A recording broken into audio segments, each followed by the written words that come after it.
जय हिंद। कैसे हैं आप सभी? स्वागत है आप सभी का इंस्पायर इंडिया के डिजिटल प्लेटफॉर्म में। दोस्तों, आईपीसी और बीएनएस के आज के इस तीसरे वीडियो में हम लोग बात करेंगे धारा 399 के बाद आईपीसी की धारा 399 से हम लोग बात करेंगे प्रमुख धाराएं जो आम पुलिस के द्वारा उपयोग किया जाता है, और उस धारा जो उसके जगह पर बीएनएस की धारा जो आई है वो कितना धारा में है, और उस धारा का परिभाषा हम लोग जानने का प्रयास करेंगे। तो दोस्तों, धारा 399 आईपीसी डकैती की योजना बनाना, ये 399 आईपीसी में परिभाषित है, और इसकी जगह पर बीएनएस का जो धारा आया है वो आपका 310 क्लोज 4। उसके बाद दोस्तों अगला धारा आईपीसी का 406।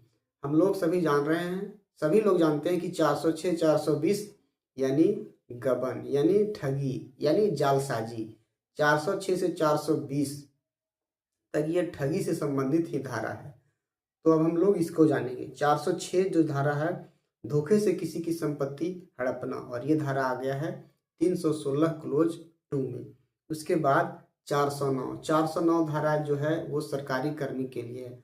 अगर यदि कोई सरकारी कर्मी है और कोई गबन करता है सरकारी कर्मी, तो उसमें 409 आईपीसी में परिभाषित है। इसकी जगह पर जो बीएनएस में जो आया है ये 316 क्लोज 5 में आया है।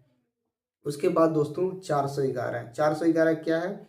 चोरी की गई संपत्ति अगर यदि बरामद होती है तो उसमें 411 आईपीसी के तहत परिभाषित किया गया था, और जो बीएनएस में आया है 317 क्लोज 2। उसके बाद दोस्तों 412 क्या है? डकैती की गई संपत्ति अगर यदि बरामद होता है तो आपका 412 लगता था पहले, जिसको 317 क्लोज 3 में परिभाषित किया गया है बीएनएस में। उसके बाद दोस्तों 414 क्या है? चोरी की गई संपत्ति छुपाने में सहायता, ये आपका 414 था, ये आपका आ गया है 317 क्लोज 5 में। उसके बाद दोस्तों 417 बीएनएस क्या बोलता है? शादी का झांसा देकर किसी का साथ धोखा करना, ये 417 आईपीसी के तहत परिभाषित था, और ये बीएनएस में आया आपका 318 क्लोज 2। उसके बाद दोस्तों 420 यानी 420। सभी लोग जानते हैं 420 यानी 420 इंग्लिश में बोलते हैं, लेकिन 420 मतलब आ गया कि आप धोखेबाज हैं, और ये धारा आया है 318 क्लोज 4 में। उसके बाद दोस्तों 436 क्या है? ये अगलगी की धारा है। अगर यदि कोई आग लगा देता है कहीं तो ये 436 आईपीसी इसमें लगता है, और ये आईपीसी जो बदल के आया है बीएनएस में ये 326 क्लोज जी में आया है। उसके बाद दोस्तों 448 क्या बोलता है आईपीसी में? किसी के घर में अवैध तरीके से घुसना, ये 448 आईपीसी के तहत अपराध है। इसके लिए बीएनएस में जो धारा आया है वो 329 क्लोज 4। उसके बाद दोस्तों 449 क्या है? मृत्यु से दंडनीय अपराध के लिए घर में घुसना, और इसके जगह पर जो आया है बीएनएस में वो 332 क्लोज ए। इसके बाद दोस्तों क्या है? 457 है गृह अतिचार के लिए दंड, और ये धारा आया है बीएनएस में 331 क्लोज 4। उसके बाद दोस्तों क्या है? इसके बाद है धारा 467 68 69 70 71। ये आपको जालसाजी के धारा है, यानी कोई कूट रचना करना है, किसी का जाली दस्तावेज बना लेना, कोई जमीन का दस्तावेज बना लेना, किसी का फर्जी साइन कर देना, तो ये सब 467 68 71 ये सब में अपराध है। तो इसके बाद 467 क्या है? जाली दस्तावेज बनाना, और ये धारा आपका आ गया है 338 में। उसके बाद क्या है दोस्तों? 471 क्या बोलता है? जाली दस्तावेज को उपयोग में लाना। अगर यदि जाली दस्तावेज बना लिए तो ये आपका 467 के तहत तो अपराध है ही, लेकिन अगर यदि इसको उपयोग में लाएं तो ये आपका 471 में अपराध है, इसका अलग अपराध है। तो इसके लिए आपको 340 क्लोज 2 बीएनएस में आया है। उसके बाद दोस्तों क्या है? अगला धारा 494 क्या है? बोलता है कि पहली पत्नी या पहले पति, यानी आप शादीशुदा हैं, और अगर यदि आप पुरुष हैं तो आप, अगर यदि शादीशुदा हैं तो आप पहली महिला के रहते दूसरी शादी अगर यदि आप कर लेते हैं तो 494 आईपीसी के तहत अपराध है। और ठीक उसी प्रकार अगर यदि आप स्त्री हैं और बिना अपने पति को तलाक दिए फिर से शादी कर लेते हैं तो आप भी अपराधी हैं। ऐसा नहीं कि सिर्फ पुरुष ही अपराधी हैं। अगर यदि आप महिला हैं और आप शादीशुदा हैं और अगर यदि पहले पति को अपना छोड़ के फिर से किसी से ब्याह रचा लिए तो आप भी अपराधी होंगे और आपका 494 में दंड है। और इसमें क्या है, ये जो आईपीसी के तहत जो है ये आपका नया आया है, वो 82 क्लोज 1 में ये आपका अपराध है।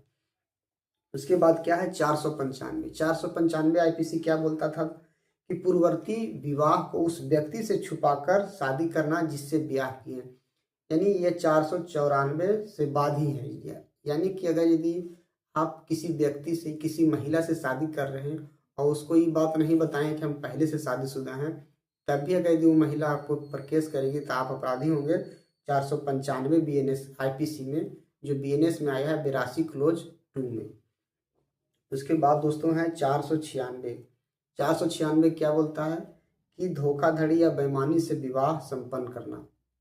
अगर यदि धोखाधड़ी से विवाह संपन्न करा रहे हैं या कर रहे हैं तो 496 बीएनएस आईपीसी के तहत आप अपराधी हैं और ये बीएनएस में आया है 83 में।